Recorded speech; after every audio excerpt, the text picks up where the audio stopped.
We didn't need to earn more. We needed to spend it differently. Most people spend their entire career trying to build up enough to live the life they want to live.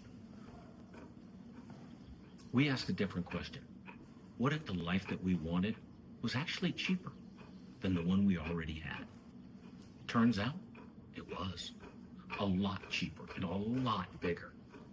Amy is 50 and I'm 59. We're not trust fund kids and we're not tech millionaires. We're just two people who did the math, and the math said, go. Here is something that nobody tells you about a paid down house. The equity sitting in it, it's working, but barely. For years, our home appreciated at roughly 2% a year.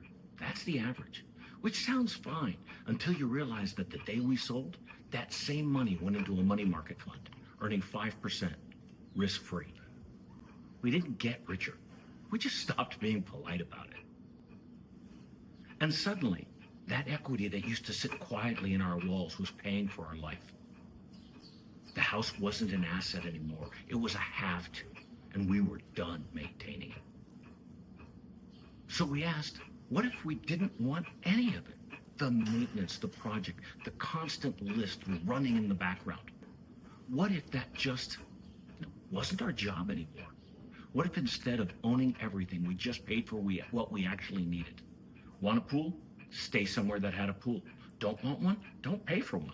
Wrong season? Go somewhere else. Check into a city. Check out when you're done. No ownership, no attachment, no obligation. And then it hit us. People already do this. It's called a hotel. You walk in, key in hand, bed made. No calls about the plumbing. No fixing the roof. You don't even have to make the bed. And in the room, coffee. Now look, I know it's an espresso machine, the same one that I could buy for a couple $100, but the pod, it's free. And before you say it, I know it's not real espresso, but I don't care. It's free and it's hot and nobody's asking me to fix anything. An iron, an ironing board, a hairdryer. And look, I'm almost completely bald, but believe it or not, the hairdryers are good enough to take care of this mane. So you just live there, standing in a city that you didn't have to maintain. And when you're done, you check out. And by the way, we chose Marriott specifically because this plan only works if it works for Tito. And Marriott and big dogs mostly get along. Here's what we realized.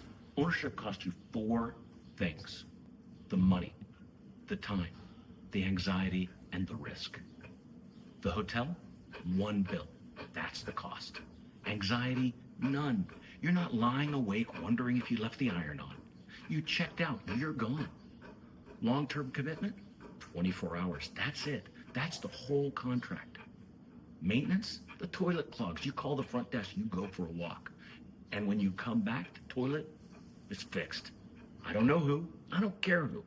The roof, it just has to not leak on the night that I'm there. That's Marriott's problem. 1 bill, and then you leave. Hotel, transportation, food, clothing, a few personal things. That's the entire budget. No property tax, no insurance renewal, no lawn, no roof, and no iron that you definitely left on. And everything on that bill, we chose it. Every single line, not a single have-to in sight. People hear this and they say 2 things. 1, you're living the dream. Or 2, I could never do that. Both are kind of missing. This wasn't a dream, it was a spreadsheet. We didn't leap, we did the math. And the math kept saying the same thing. The safe choice to stay was the expensive one. It wasn't just the money we were counting. We were also counting the have-tos. The mortgage, have to. The lawn, have to. The job that paid for it all, have to. We counted them all. And we were done. So the question stopped being, can we afford this? It became, is this reckless? On paper, it didn't look like it, but we tested it anyway. That's next. I hope you'll come back.